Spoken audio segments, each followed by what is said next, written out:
want to know what it takes to be happy, we have to understand what is our current blueprint of how our life's supposed to be. Now, what do I mean by blueprint? Well, we have a story in our head of how life's supposed to be. Some people's story is you work hard in school, you become really great, you're a nice person, you're a good person, and then you grow up and you take care of yourself and you find the ideal man and you fall in love and you have a white picket fence and you have 3 perfect children and you live happily ever after. Somebody else's story, the old story was you work really hard in school, you excel in college, you go to work for a big corporation, and you move up through the ranks until you're the president or chairman of the company and you become successful and respected throughout life. These are some old stories. Obviously, the stories that we hear today of what people's lives are supposed to be like are completely diverse. We no longer have these little archetypes, but one archetype still seems to remain. And that archetype is, in order for you to really feel like you're enough, many people believe they have to achieve an enormous amount. They may do it in different ways. They may do it by building a company and taking it public when they're 27 or 25 years old, or they find and create a new technology, or they become a very special doctor. But we live in a culture in the West that teaches people that you're not enough unless you do something really special and unique, and we define special and unique in interesting ways. A school teacher is not special and unique. A mother who stays home with her children day and night, sculpting their minds, their bodies, their souls, and their future is not special. We live in a world today where we treat teachers like they're nobody and pay them accordingly, and we wonder why our children seem to have challenges in learning and growing or being engaged in school. When we spend thousands of dollars on some item like a computer, but what we look at overall, we invest in for the teacher and for that person who's the personal connection with them is so small. We live in a society where many women look down and say, well, you're just a housewife, you're just a mother. See, some of the pain we have in our society is not because there's one right or one wrong approach, but because we try to make everybody fit into some particular approach to life. Here's what's going to make you happy or make you unhappy in life. It's real simple. Let's do a quick test. If you're in a situation right now where you look at your life, I know there's an area of your life that you probably feel pretty darn good about. Even if you're not happy with your finances, I bet you feel damn good close to your kids. Or if you're not close to your kids, maybe you don't have any kids, maybe you feel really good about your career. If you're doing not so good in your career, maybe you got a really great body that you've trimmed down or strengthened up, or you really shaped yourself the way you want muscularly or in the way you look. Or if that's not happening, maybe you feel a really special connection with God, or really close to your mother or father or your family, whatever. Almost everybody has an area of their life they feel really good about if they're honest and if they're fair to themselves. What's an area of your life you really feel happy about? I want you to think about it for a moment, truthfully. What's an area in your life today that if you wanted to be happy about it, you really could feel proud about it? You could feel like it's an area you're doing darn well in. And if you're really hard on yourself, there's still an area. What's an area? I want you to think of it right now. And I want you to think of that area, whether it's your body or your finances or your career or your intimate relationship or your relationship with your kids or your relationship with your creator, whatever it is. I want you to think about, why are you happy with that area of your life right now today? Why are you happy with that area of your life right now today? Really think about it. If you were in a seminar with me, I'd have you write this down. And if you can put me on hold here for a second, because I'd like to reveal to you what the formula is for happiness. And if I say there's a formula for happiness and here's what it is, you're going to go, yeah, sure, that's what he says. But if you put down the answer and we can see the formula is real without me telling you what it is, you get to look at your own life and say it matches. You're going to know this is right. So you could stop this right now if you want, put me on hold, and just write down what's an area of your life you're really, really happy about, you're really pleased with, or you could be if you wanted to focus on it. And why are you happy with that part of your life right now? Even if you're not happy with everything, what's the area you're happy with and why? Put me on hold right now, or if you're not going to do that, just think for a moment. Why? Specifically, be real. Why? Now, when I ask this, if you turn me back on now, if I ask this of an audience, I'll have people write this down for a few minutes, and I'll call on people, and I'll say, share with the person next to you first. What are you happy about, and why are you happy in that area? And be specific.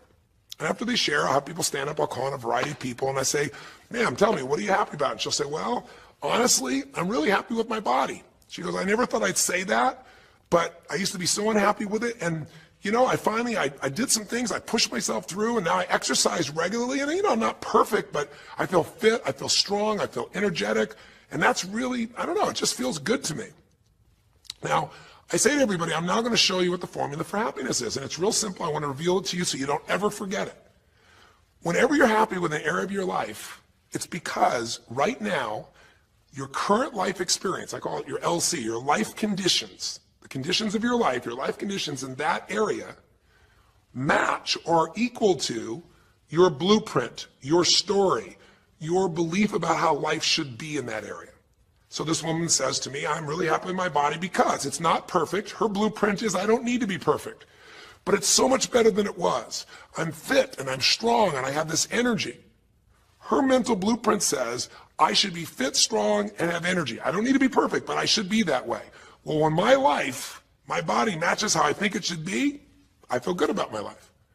I'll ask somebody else. I'll say, tell me an area you're happy with. Someone else will say, well, I'm really happy with my career.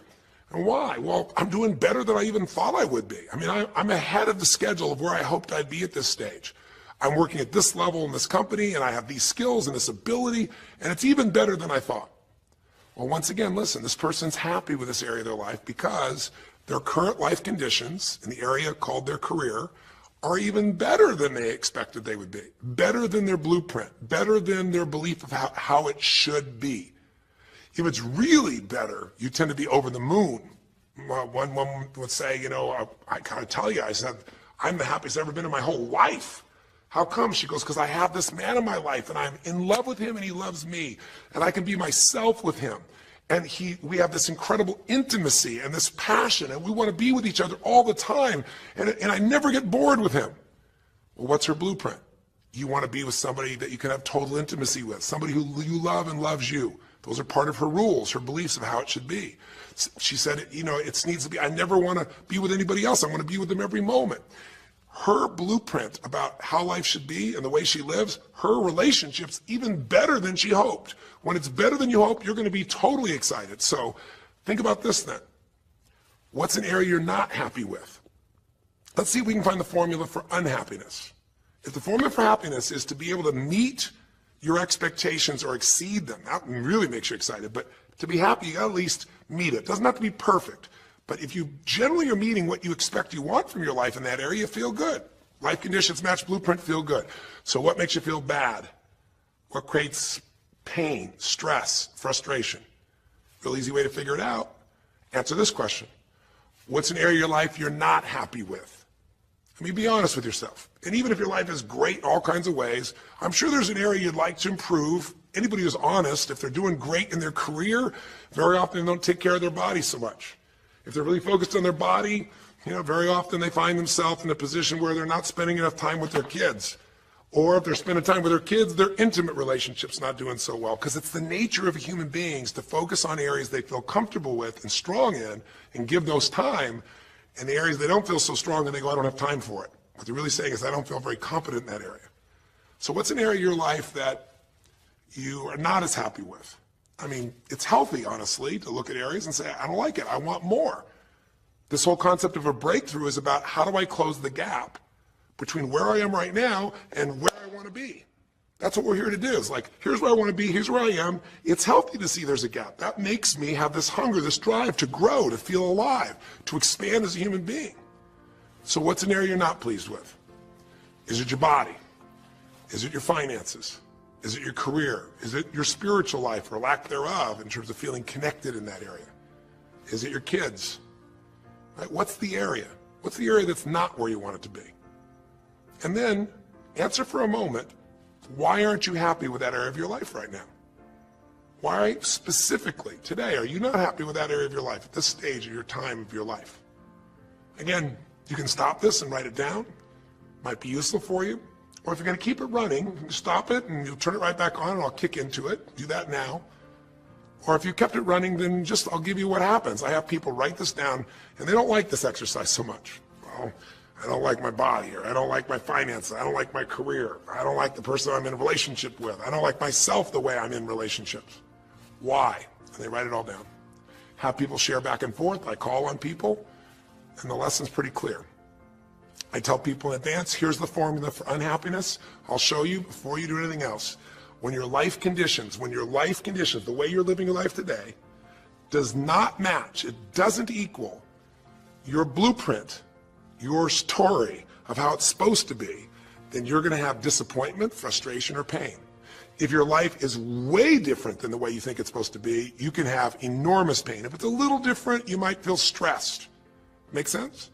So people stand up and they say, tell me, what's the area you're not happy with? And the person says, well, I'm really not happy with my finances. And I go, why? And they say, because I'm doing worse now than I was 5 years ago. I made mistakes in the market, and at this stage of my life, I should have this much money, and I don't have it, and I don't know how to change it, and it's making me crazy. And why are they crazy? You say, well, because they don't have their economic needs met. No, you can not have your economic needs met, and you can still be okay, but when you have an idea, this is what my need is, and I did the wrong thing, my life doesn't match how I'm supposed to be, that's when people get a little crazy. See, think about it. If you grew up taking care of folding your own clothes, making your own meals, going to the store, doing the grocery shopping, cleaning the bedroom, cleaning the house, vacuuming, taking out the trash, and you did that your whole life, then if you have to do that later on, you don't feel like you have economic pain because you don't have a maid. But if you grew up in an environment where everything was done for you and you never have to work, and now suddenly you have to work incredibly hard to just pay enough money to pay your bills, and all of a sudden food is building up and the house is dirty and your clothes aren't folded and nothing matches, you might find yourself really angry and frustrated because you have a different story about how life's supposed to be than how it is. Someone else will say, well, I'll tell you why, because I'm in a situation now where, I'm 30 pounds heavier than I should be. Should be is the key word. There are people in all cultures who love being big. There are people that will walk around and someone else might think they're massively overweight, but they're going, I own this, honey, and they really, truly, they match their blueprint. Big is beautiful, because their idea is big is beautiful. I'm big, that's beautiful, matches my blueprint. Rock and roll, I'm happy as can be. Somebody else can look like a twig and be stressed out saying, I hate my body, because their blueprint says I should be the skinniest thing on earth, and I'm not skinny enough. Am I making sense? When your life conditions don't match your blueprint, you're going to have pain. But here's when you suffer. When I ask people, who here has been through the dark night of the soul? Who's been here in a situation where you feel like life isn't worth living, or we feel like a pain that just will never go away? And a lot of people write down those experiences, like Joaquin. So you'll begin to understand what the issue is I'm talking about here. Joaquin, if you recall, was in a situation where this man felt like there was no reason to live. He couldn't work, he couldn't do anything, his life was worthless. Why did he think that? Because he had a blueprint. And his blueprint said, I need to be an NBA basketball player, at least a professional basketball player. I need to be able to make money and have this great lifestyle, because that's what makes me worthwhile as a human being. That's what makes my family respect me, my mother, my uncles, my aunts. I'm the successful one in the family, and I make the money. I support everybody. He's a good man. He didn't come just to be successful. He took care of his mother, his family. He tried to be an inspiration for people. Joaquin Hawkins is a man who was always going out on his free time and training kids and showing them the pathway to freedom, how they could play basketball and get free like he did and get out of the inner city. So this man is not a selfish man, but he knew this is the way to be worthwhile. This is the way to be able to give to people. This is the way to take care of your family. And all of a sudden, one night, what happened? That way was taken from him. He has a stroke. In the middle of the night, his life conditions make it impossible to be who he has to be, or he feels like he's worthless. You get it? We have an identity. We have a story of how we're supposed to be. And if life somehow gets in the way of that story, we feel pain. But if we feel we have no control, that's when we go into suffering. See, it's one thing to say my life doesn't match my blueprint, I got to lose weight. That might stress you out. Or my life doesn't match my blueprint, I'm not in a relationship, I got to get in one. That might motivate you even. You might not like it, but you're going to find a way to get in one. Or my career doesn't match how I should be, you could change it. But when you start believing that your life doesn't match your blueprint and you have no control to change it, you're helpless, that's when people suffer. And so this week, for your breakthrough, it's a chance for you to start to take a look at your blueprint anywhere you're really having pain. Hey, look, if you're doing great in some area of your life, celebrate it, of course, and I'm sure there are many areas you are. But life is really a series of growth spurts. I mean, Two things in life make you feel alive: growing and giving. And what's really wonderful about this man, Joaquin, is he was constantly growing, trying to get better, trying to be a better teammate, a better basketball player. Think about it. When he didn't make the teams and he didn't make the NBA, he didn't give up. He worked even harder. The guy was always striving to become something. And he became it, and he achieved it, and then life took it from him. Isn't that the common denominator with so many of the people in the stories of this 6-part series that you saw, these 6 specials? I mean, Frank and Kristen had a blueprint of what life was supposed to be about. We're supposed to get married and have children, and we're going to have our own business. And all of a sudden, life doesn't match the blueprint. And suddenly, there's depression. Because in their case, they said there's nothing we could do. But they were wrong. They were wrong because they discovered, and Frank discovered, I can make a difference in my wife. The chair, even though I didn't create this and didn't ask for it, this chair does not define me. I can become more than I was before. I can have the impact with my wife. I can have children. We had to change his blueprint because we couldn't change all the conditions of his life. Does that make sense? I couldn't get him to physically walk again. Maybe someday he will, but we can't count on that. What we got to count on is that he can be fulfilled by seeing he isn't helpless. And I did that through a series of experiences that violated what he thought he couldn't do. The same thing was true with almost every one of the people we worked with at some level. And in Joaquin's example, it was also true. Joaquin said, well, I can't ever have this quality of life again because I'm not a professional basketball player. And he was locked into that mindset, and all of us get locked at times.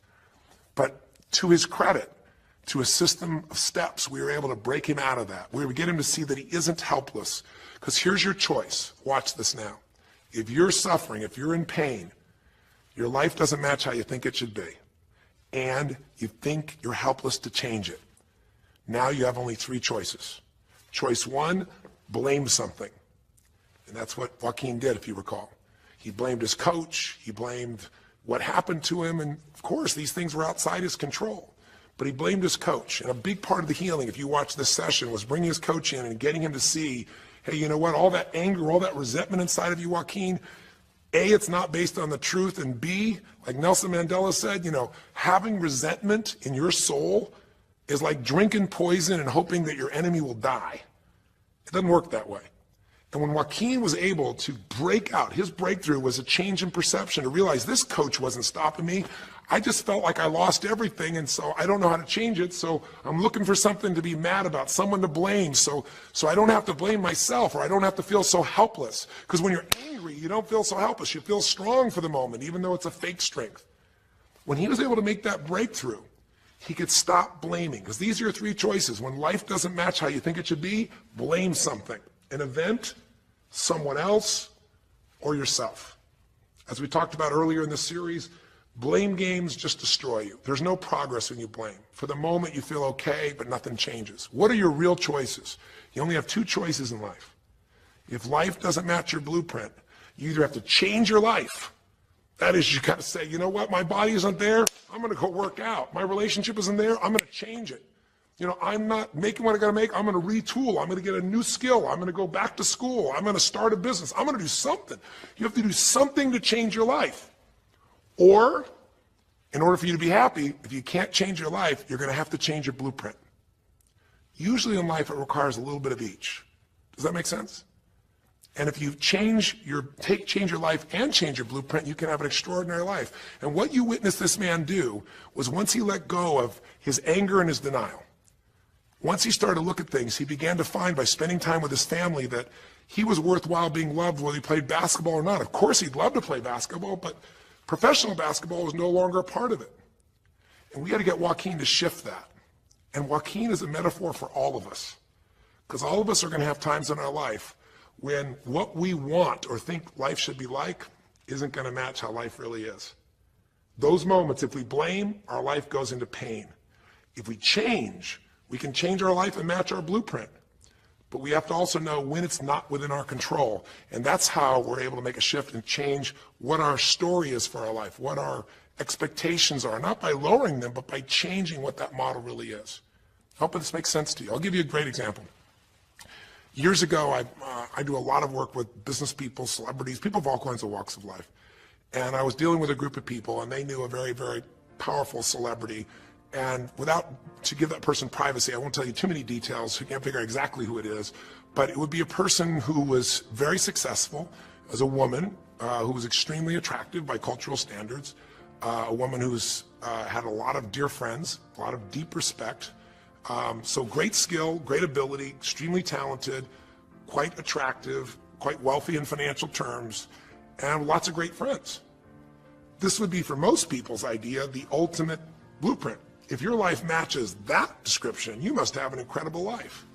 But ironically, this particular individual, as famous as they were, was depressed all the time.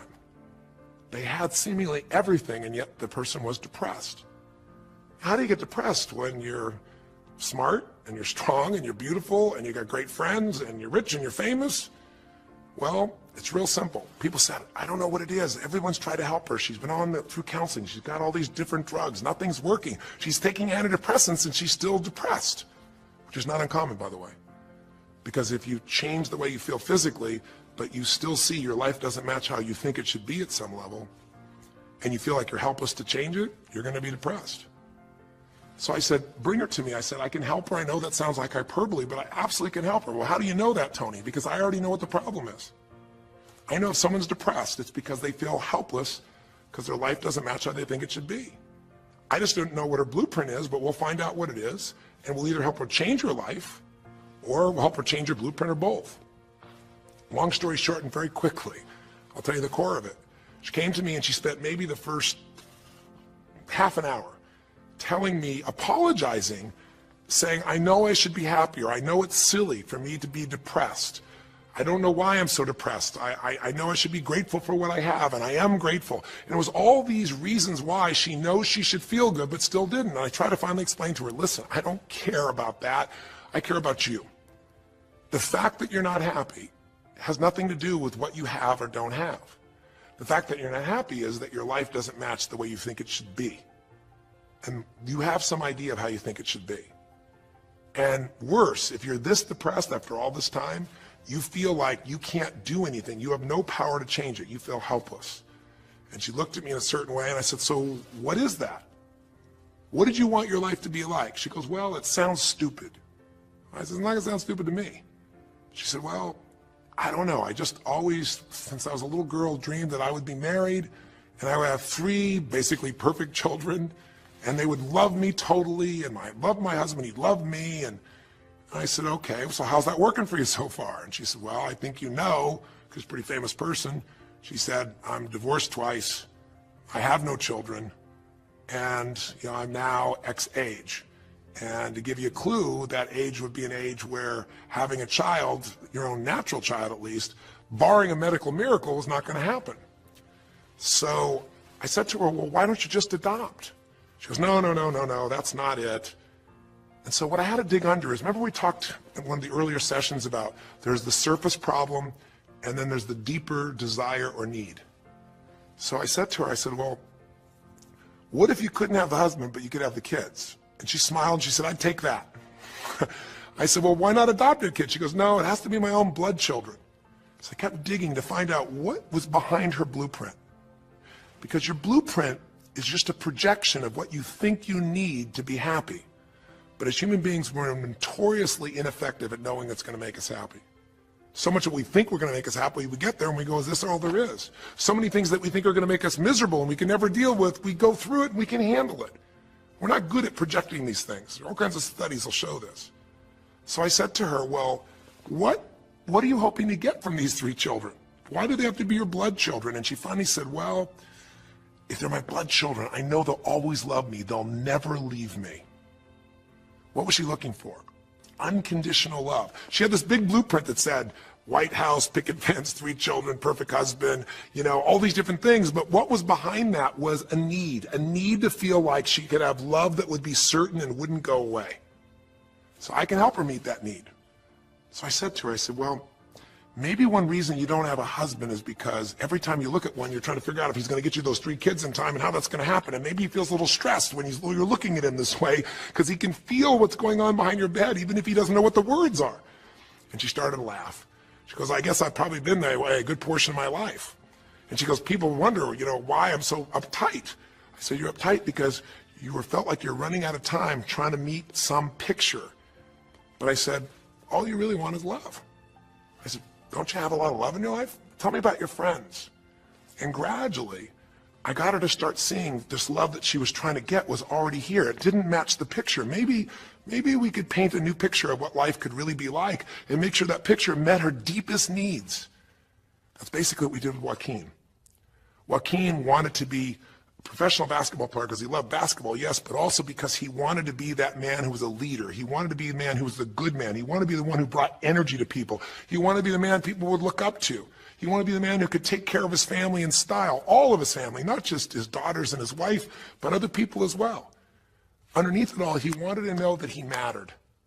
And through the process that you saw on this show, he began to find out that he didn't need to be angry at the world, that yes, his blueprint was taken from him, but his soul and his ability to be a special human being that could touch other people was not taken from him. That maybe his real gift was his ability to inspire young kids, his ability to get himself to do whatever it took. How did he become a professional basketball player? Unbelievable discipline, unbelievable drive. He started bringing that to picking up trash, and the game started to change. He started to have fun there. He could come home and take care of his kids and pay his bills. That doesn't solve everything, but it gives him a way to suddenly regain himself. When he sat around with all of his family, and you saw part of those scenes, and if you watch little areas of browsing this week, you'll see some more scenes from his family where you see him begin to realize they love me whether I'm rich or poor. They love me whether I'm a professional basketball player or not. They love me. That's what he was really after. And when he got that, it allowed him to let go and say, I can do other things.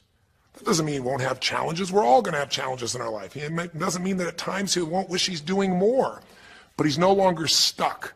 He's broken through because he now knows I have control. I can change my life or I can change my blueprint. And when I do, I can fulfill it. I can start to feel that aliveness. Now here's the trap. What do you think happens once you fulfill your blueprint regularly? Once you figure out how to do what you always dreamed of? You always dreamed to live a certain way, and now you're living that way every day. Well, the human nervous system, the human spirit needs to grow. So pretty soon you'll get bored with that, and you'll come up with a new blueprint. That's part of life that's exciting. See, if you and I from this day forward are going to be happy, just remember what we've said. It takes two things: grow and give. A meaningful life comes from growing, that sense of progress, and it comes from having life not just be about me, but about we, doing something that makes me feel connected to other people besides myself. That growth, that sense of contribution fills a deep spiritual need that we all have. If you are unhappy in your life, you got three choices, really two. Blame, that's not a choice, it's not going to work. Don't blame someone else, don't blame the event, don't blame yourself. Just figure out what you're going to do to change your life. That's my specialty. If you like my coaching or my team's coaching, come visit with us. Come to an event. Come get a coach. Come through a program, and we'll guide you through it more than just a few minutes like this, and we'll do it directly, an environment that'll shift you. Or change your blueprint. You're going to have to rewire what's going on inside, and that's what we focus on as well. So I hope this journey has been an interesting one for you. I hope it's opened up your eyes to what it takes to go from where you are to where you want to be. It takes changing your emotional pattern. It takes bringing presence to your life. It takes realizing you have no problems compared to somebody else and putting your life in perspective. It takes the ability to deal with those extreme stresses that happen in your life by questioning your limiting beliefs. And again, we'd love to coach you and show you how to change those in a permanent way where it happens automatically, just like lifting weights so often until the muscle's always there and you find yourself able to follow through. It takes for you to be able to figure out how to deal with crisis and how to turn it around. It takes facing your fear. It takes pushing yourself through what used to stop you. It takes putting yourself in a position where you connect to what's more important than just yourself, what you value than just yourself. And it takes, I think in this case also, the ability to realize that no matter what happens to you, you're more than that moment. You're more than the story you think you're supposed to be. And that even when you're not matching what you think you need to be, maybe there's a reason for that. Maybe you're having to find a different part of yourself that's going to fulfill you at a much deeper level. Sometimes failing to get your goal gives you your destiny. I can't tell you how many people I've known over the years who had an idea of what they thought their life was supposed to be like, and they didn't achieve it, and they felt miserable and upset and frustrated, and one day an opening happened, and they went, oh my God, thank God that didn't happen. I think it's Garth Brooks had a great song, And it's a song about when he was in high school and he was in love with this girl, infatuated with her. And she didn't even know that he existed. And he prayed to God every day that she would notice him, that she would fall in love with him. And then sure enough, she never did. He was so disappointed. His blueprint didn't match. His life didn't match it because she didn't even know he existed. And he felt this suffering. He could do nothing to turn it around. Well, 15 years later, he became a guy named Garth Brooks, somebody everybody knew, and he could rock, stadiums with his energy and his song and his music. And he goes back to be at his high school reunion. I think it was his 15-year reunion, if I remember correctly. I don't remember the exact year, but all I remember is he said he saw that woman that he was so obsessed by. He was looking forward to seeing her. And now he was Garth Brooks, and he met her. And after he met her and spent some time with her, he wrote a song called Thank God for Unanswered Prayers. Sometimes not getting your blueprint's the best thing that ever happened, because the disappointment drives you to find something more important inside of you. Or not getting it makes you look for another aspect of your life, a spiritual aspect, a family aspect, a physical aspect. If you can just trust that life doesn't happen to you, it happens for you, then you can find in any situation a benefit that can take your life to the next level. I don't care if you're Frank and Kristen. I don't care if you're, Mandy and Scott. I don't care if you're Joaquin and Kim. Every one of us in our life is going to face situations where it feels like we have total trauma, something that's been taken from us. The real question is, what are you going to do with it? Some people just live in their story of what they don't have, and they have the right to do that. If Frank and Kristen lived in pain and felt bad, we'd all say they have the right to do it. It's the difference between what you have the right to do and what you deserve to give yourself and others. We have the ability to transcend whatever happens to us. There's something called post-traumatic growth. Very few people know about it. Two people go through the same stress. One's destroyed, the other grows. What's the difference? The people that grow will not give up. They don't have any excuses. They find the way to break through whatever it takes. And when they do, three things happen. Number one, they realize who they really are and what they're capable of. They realize they're so much stronger than they thought they were. And number two, they deepen all their relationships. You want to know who really cares about you, who you love and who loves you? Go through some tragedy, go through some hard times. All your Facebook friends go away. Your real friends, your real family shows up for you, and you show up for them. And it deepens your relationships. And the third thing happens, if you can push yourself through and break through whatever challenges life gives you, is each time you have a breakthrough, you get stronger. And it almost like builds a psychological immunity in you, where suddenly, all of a sudden, it's like stuff happens, you know stuff's going to happen, and you're not scared of it anymore. Because after you've been through a stroke, after you've been through, losing the use of some of your body, your senses, after you lose a family member, and you break through to that, you get to the other side, it's like, give me your best shot, life. It's almost like there's this psychological immunity that says, I'm ready for whatever life will give me. I don't want challenges, but if they're here, I know I can handle them. That strength of spirit is what creates a sense of freedom and joy in life. And that strength of spirit basically comes from living a life where you are constantly and never-ending thinking a way to improve yourself and to help others. That's my mission. And if we can serve you again in the future, I hope you'll check us out. There's 3 ways you can continue to participate with us. You can come to an event. Come have an experience with us live at a weekend at our Unleash the Power Within or our Date with Destinies. I think you'll find it's very different than just sitting here talking to you quietly, sitting in front of your computer screen. It's a rock and roll environment. It's like going to the ballpark and having one person sitting there talking to you versus being in the ballpark or the rock and roll concert, with 50,000. There's an energy and a power that comes from it. Second is there's immersion. Here we talk for an hour, there's distractions and emails. There it's total focus, and we go for immersion where literally what we did here over 6 weeks, a few little conversations, all that happens over and over again, multiple times a day, and you get that shift. So come to an event or call up and get a coach. We have people that you can work with and have a free coaching session and make sure it's really valuable for you. But these are people that can check in with you to help make sure you break through, you make the changes you want to make in your career or your finances or your body or your emotions or whatever area matters to you. And finally, lastly, and probably most importantly, every day you got to feed your mind. Because every day most of us are turning on, some form of news. It shows up in our pocket, in our Blackberries or iPods or our iPhones, I should say. It shows up on your computer constantly. It chases us, and it rarely does a good idea interrupt you. Really what you have to do is pursue the ideas, pursue the experiences that are going to change your life. And we have a way to do it called net time, no extra time.